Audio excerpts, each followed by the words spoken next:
저 마음에 안 들죠? 오늘 시청해주시면 최악의 언니, 최악의 선배에 대해서 말씀드릴게요. 오늘의 늘스타 Q&A에 재밌는 질문이 왔는데요. 최고의 선배와 최악의 선배, 승무원 시절 겪었던 그들의 이야기를 한번 들려주세요 라는 질문이 왔습니다. 우선 최악의 선배부터 먼저 말씀드리고 그 다음에 더 달달하고 훈훈한 최고의 선배도 나중에 이어서 말씀드리도록 하겠습니다. 제가 승무원 시절 겪었던 최악의 선배가 있는데요. 제가 다녔던 항공사는 승무원들 간의 이런 협력과 의사소통을 조금 더 긴밀하게 하기 위해서 1년에 7월이면 한 번씩 15명의 크루를 팀으로 짜서 1년마다 비행을 할 수 있게끔 도와줘요. 근데 저는 그때 막내이고 신입이라서 역할이 좀 모호하잖아요. 그래서 팀 비행에서 주로 많이 잘려서 팀끼리 따로 비행을 가버리고 저는 혼자 남아가지고 다른 팀마다 스케줄에 한 명 빌 때마다 투입이 되고 있었어요. 그랬는데 제가 미국으로 갈 때 3박 4일 스케줄이라고 한다면 이 같이 가는 팀은 올 때 4박 5일 스케줄인 거죠.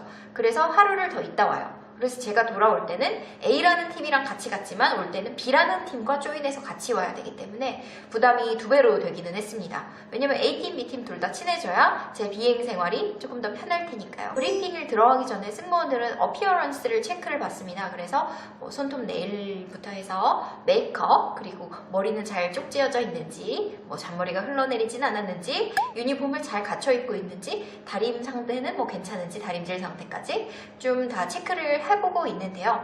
그래 저는 다 제 거를 맞추고 올라가려고 하는데 딱 어느 복도에서 선배 언니가 저를 딱 붙잡는 거예요. 근데 제가 모르는 사람인데 그 A팀의 팀원이었나봐요. 네, 오늘 나랑 같이 비행하지? 이렇게 말씀하시더라고요. 그래서 아, 예, 저랑 같이 비행하세요. 오늘 어디 가세요? 그랬더니 같이 간대요. 그래서 그러면 이따 브리핑실에서 뵙겠습니다 하고 올라가려는데 아니, 하늘씨 나 말 안 끝났잖아. 나 지금 스카프 보여? 스카프가 이렇게 좀 빳빳하게 깃이 올라가야 되는데 그 언니께 너무 오래 써서 그런 건지 제대로 다림질을 안 해서 그런지 풀먹인 게 없이 축 쳐져서 이렇게 뚜벅초 풀립처럼 쳐져 있었어요, 어깨에. 근데 그렇게 가면 브리핑 때 혼나거든요. 어피어런스 체크 때 지적을 당할 수가 있으니까. 근데 저는 이렇게 빳빳하게 다림질을 해놓고 있는데 이렇게 말씀하시는 거예요. 하늘씨, 진짜 미안한데 내가 시간이 없어서 그러는데 스카프 좀 나랑 같이 바꿔주면 안 돼? 이따가 체크만 하고 빨리 돌려줄게 이러시더라고요. 그래서 저도 이거 스카프 한 개만 오늘 가지고 와가지고 바꿔드리기가 어려울 것 같은데요 이랬더니 아니 신입이잖아. 포인트 아직 많을 거 아니야. 스카프 하나 받던지 그렇게 하면 되잖아 이렇게 말씀하시는 거예요. 근데 저는 그게 너무 무례하다고 느껴졌어요. 제가 그분한테 제 포인트를 써서 포인트가 굉장히 귀하거든요. 그래서 그걸로 제가 돈을 주고 유니폼을 구입하고 싶어도 제 전 직장 같은 경우는 그 회사에서 생활달마다 약간의 포인트가 나와요. 그 포인트 점수를 모아가지고 그걸로 뭐 유니폼, 액세서리, 스타킹부터 시작해가지고 유니폼과 관련한 것들 모두 다 사게 되거든요. 근데 그게 저도 아깝고 포인트 조금이 귀한 건데 그분께서 너무 당당하게 포인트로 자기를 받아서 주라고 하는 게 싫었어요. 그래서 사실 줄 수도 있었는데 포인트가 있기는 했는데 끝까지 진짜 죄송한데 제가 드리기가 어려울 것 같아요. 언니 죄송해요. 이렇게 이야기를 했거든요. 그런데 갑자기 표정이 싹 돌변하시는 거예요. 그러면서 하늘씨, 내가 포인트 많은 거 모를 줄 알아? 아니 비행한 지 얼마나 됐다고 지금 포인트가 벌써 없어? 그 말을 믿으라는 소리야? 이렇게 말씀하시는 거예요. 그래서 제가 가방부터 뭐 이것저것 받아가지고 포인트가 진짜 없어요. 죄송해요. 이랬더니 알았어. 비행해서 보자고 이러면서 가시더라고요. 그래서 두근두근 떨리면서 내가 그냥 빌려줄 걸 그랬나? 이런 생각도 했지만 제가 좀 저렇게 나한테 나쁘게 구는 사람한테 내가 굳이 굽신거릴 필요도 없고 어차피 돌아올 때 볼 사람도 아니니까 우리 팀도 아닌데 내가 저 언니한테 그렇게까지 해줄 필요는 없는 거잖아 이러면서 그냥 제 행동에 좀 정당성을 부여를 하고 있었나 봐요. 그러면서 브리핑실에 갔는데 그때부터 이제 인사를 드리는데 부팀장님, 팀장님까지는 웃으면서 인사를 받아주셨는데 그 다른 팀원들은 저를 다 이렇게 좀 쳐다보면서 수근수근 이렇게 하시는 거예요. 그래서 찍힌 건가? 이 생각을 좀 했는데 좀 친해지려고 나름대로 가서 오늘 신입으로 오게 된 누구입니다. 그러니까 그 같은 연배 주니어 선배가 사고나 치지 마세요 이러시는 거예요. 그래서 네, 사고 없도록 제가 잘 하겠습니다 이러면서 탔어요. 비행기에 탑승을 하니까 점점 더 그녀들의 텃세가 심해지기 시작했어요. 비행기 안에 주방이라는 갤리 있죠. 그리고 왼쪽 통로가 있고 오른쪽 통로에 승객들이 앉아 있어요. 그럼 이 갤리를 기준으로 해서 왼쪽 통로 승무원, 오른쪽 통로 승무원, 이 통로에 있는 사람들을 도와주는 승무원, 이렇게 3명이 구성이 되는데 서로 이제 조금 그 팀 안의 작은 팀이라고 보시면 돼요. 그래서 제가 왼쪽 승무원을 담당하고 있었다면 오른쪽 승무원 담당하는 분이 저보다 1년 정도 약간 안 되게 선배, 그리고 이 안에 갤리에 있는 언니, 이렇게 있었는데 그들은 다 팀이고 저만 조인 여잖아요. 근데 이제 식사를 드리거나 할 때 저는 아직 비행이 미숙하니까 아무래도 연차가 오래된 선배보다는 이렇게 음식을 드리기가 조금 속도가 나질 않았어요. 그래도 정확하고 정성스럽게 드리는 게 맞기 때문에 그냥 천천히 제 페이스에 맞춰서 드리고 있었는데 저는 이렇게 혼자서 주고 오른쪽에서는 2분이서 주니까, 그것도 저보다 훨씬 더 숙련된 2분이서 음식을 나눠주다 보니까 제 거는 너무 속도가 안 붙는 거예요. 저희 승객분들 다 여행객분들이라서 한국 분들이셨거든요. 근데 제 한식 카트에서 자꾸만 자기들이 한식을 막 꺼내가는 거예요. 근데 저희 승객들 지금 딱 사이즈 보니까 대부분 다 한식을 원하실 고객님들인데 지금 생각해도 울분이 터지네요. 네, 그 한식을 자꾸 카트에서 빼가시는 거죠. 그래서 제가 복도에서 그렇게 하면 안 될 것 같아서 카트를 우선 가지고 들어갔어요. 그런 다음에 그 제 카트에서 자꾸 빼가는 언니한테 말을 했어요. 언니, 저희도 카트 안에 한식이 많이 없어요. 보시다시피 다 한국 분들이신데 한식 많이 찾으실 것 같은데 저희 카트에서 이렇게 한식을 빼가시면 어떡해요? 이렇게 말을 했거든요. 좀 당돌한 거죠. 근데 그 언니 입장에서는 아니, 그러면은 우리가 빨리 서비스를 했으니까 손님들 그럼 한식 찾는데 옆에서는 한식 나눠주고 있는데 없다고 해요? 이렇게 말씀하시는 거예요. 그래서 그게 아니라 제가 혼자서 잡고 있으니까 서비스 속도가 잘 안 나니까요. 제가 그렇잖아요. 이렇게 얘기를 하는데 말을 딱 맞고 그럼 어떡하라는 거죠?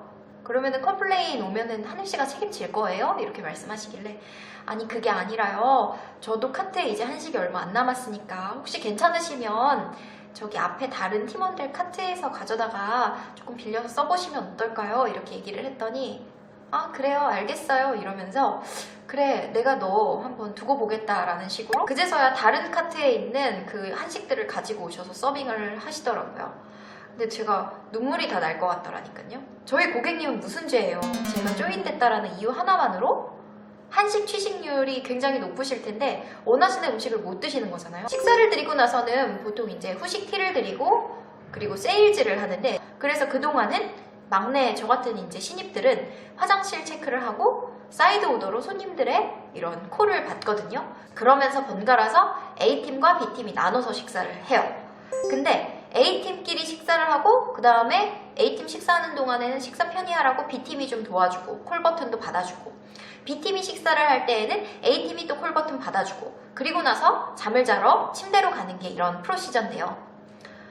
아무리 제가 화장실을 닦고 전 비행기의 콜 버튼을 제가 다 받아들이면서 응대를 했어요. 근데도 아무도 저한테 식사하라는 소리를 안 하시는 거예요. 그래서 이 팀은 굉장히 열정적인가? 왜 식사를 안 하시고 이렇게 일만 하시지? 이러면서 배가 고파가지고 이렇게 기웃기웃거리다가 손님이 마침 콜라를 하나 가져다 달라는데 저희 갤리에는 그 콜라가 다 소진이 된 거예요. 그래서 앞에 가서 콜라를 갖고 오자 했는데 세상에 앞에서 비즈니스 음식부터 시작해서 그녀들이 잔치를 벌이고 있더라고요. 식사 이미 다 했고 A팀, B팀 식사 거의 다 끝나서 B팀도 이제 식사가 끝나가는 찰나였어요. 콜라 좀 빌려가겠습니다 이랬더니 거기에 있는 이제 높은 사무장급 언니가 아니, 하늘씨 식사 안 했어요? 이러시는 거예요. 그래서 근데 아직 식사한다라고 이야기를 안 주셔서 제가 말씀드린 게 없습니다 했더니 그래? 빨리 가서 식사해. 이거 내가 줄게. 이거 갖고 가서 먹어. 이러면서 주셔서 제 담당 갤리로 가서 먹는데 막 이게 목구멍이 잘 안 넘어가더라고요. 그래서 한 숟가락을 딱 뜨려고 하는데 제 존에서 콜 버튼이 띵동 하고 울렸어요. 근데 이제 다들 먹었고 저만 아직 안 먹은 상태니까 다른 크루분들이 도와주실 거라고 생각을 했는데 제가 식사를 한 입을 떴는데 콜 버튼에 왔는데 아무도 안 가는 거예요. 그래서 이제 가려고 저도 이제 딱 나서는데 갤리에서 커튼을 치고 먹거든요. 근데 그 커튼을 촥 열면서 하늘씨, 콜 버튼 안 들려? 귀가 잘 안 들려? 이렇게 말씀하시는 거예요. 그 저를 굉장히 미워하시는 유독 그 언니가요. 그래서 아 지금 나가려고요 이랬더니 빨리빨리 받아, 승객분들 화나면 답 없어, 이렇게 말씀하시는 거예요. 그래서 네 알겠습니다 이러고서는 가서 응대해드리고 그냥 빨리 양치나 하고 레스트하자고 화장실로 가서 양치를 하고 있었어요. 그리고서 사람들도 이제 하나 둘씩 잠을 자러 비행기 안에 벙커라는 공간이 있는데 거기로 가서 주무시러 이렇게 가더라고요. 그래서 저도 이제 가야겠다 얘기를 했는데 솔직히 저도 사람인지라 이제 그 언니들하고 말을 섞고 싶지 않은 거예요. 그 언니들이라고 하면 저보다 1년 선배부터 시작해서 3년차 선배까지 그런 이제 조금 주니어인데 선배인 언니들, 그 언니들은 이미 이렇게 담합을 해가지고 제가 스카프를 빌려드리지 않은 그 순간부터 저를 그냥 대놓고 왕따를 시키셨어요. 그러니까 제가 그분들한테 저도 이제 자러 가겠습니다 이런 얘기를 하기가 싫죠. 그래서 이 언니들한테는 말을 안 하고 이 언니들 바로 윗선배인 이제 중간 사무장님들 계시잖아요. 그 저한테 비즈니스에서 밥을 주셨던 분, 그분한테 가서 제가 지금 이제 잠을 좀 자러 가도 괜찮을까요? 했더니 하늘씨 몇 시까지 자고 나오면 돼, 잘 자요, 이렇게 얘기를 해주시더라고요. 그래서 아 네 알겠습니다 이러면서 들어가서 그 침대에서 커튼을 딱 치고 잠을 들려고 이렇게 잠을 딱 고이 드는데 그때 커튼을 촥 치시면서 저를 보시는 거예요. 그래서 딱 봤더니 그 저를 미워하는 언니들 3명이었어요. 그래서 저를 완전 째려보면서 이렇게 그냥 딱 표정을 하시는 거예요. 그래서 저도 딱 보고 놀래가지고 이게 뭐지? 이런 상황이었는데 다시 촥 이렇게 커튼을 치시더라고요. 아 근데 제가 솔직히 1시간 반 정도 자라고 이야기를 주셨는데 1시간 반 동안 심장이 벌렁거리고 눈물이 날 것 같아서 잠이 안 오더라니까요. 근데 그때 제가 결심을 한 게 그래 나 우리 팀 가면 팀 언니들이 나 얼마나 사랑해주는데, 그리고 나 사랑하는 사람 진짜 많은데 저런 인성이 안 된 사람들한테 내가 이렇게 왕따를 당한다고 해서 절대 눈물을 흘리거나 저 사람 앞에서 쭈구리 같은 모습을 보여주지 말고 오히려 더 강하게 나가자, 이 생각을 하게 됐어요. 그래서 갤리에서도 잘 나와가지고는 잘 잤어요 이러길래 일부러 더 크게 웃으면서 아 네 언니 잘 잤어요 덕분에요 감사합니다 그냥 이러면서 더 밝은 모습을 보여주려고 했거든요. 조금 더 당당하게 웃으면서 끝까지 눈물 흘리지 않고 왕따 당하면서도 그냥 잘 나왔습니다. 이게 저만 겪었던 일이라고 생각하진 않아요. 사회생활을 하다 보면 내가 거슬리는 사람이 있고 이유 없이 내가 싫을 수도 있고 그리고 나랑 성향이 다를 수도 있는데 그게 만약에 나보다 상사라면 정말 힘든 그런 팀이 되겠죠. 하지만 승무원 생활은 제가 말씀드린 것처럼 이렇게 매번 바뀌고 사실 저는 이 이후로 이 사람들을 본 적이 없습니다. 이만큼 영원히 안 볼 수도 있고 보더라도 정말 뭐 몇 년 뒤에 한번 볼 수 있으니까요. 승무원직은 참 이게 장점이구나 싶습니다.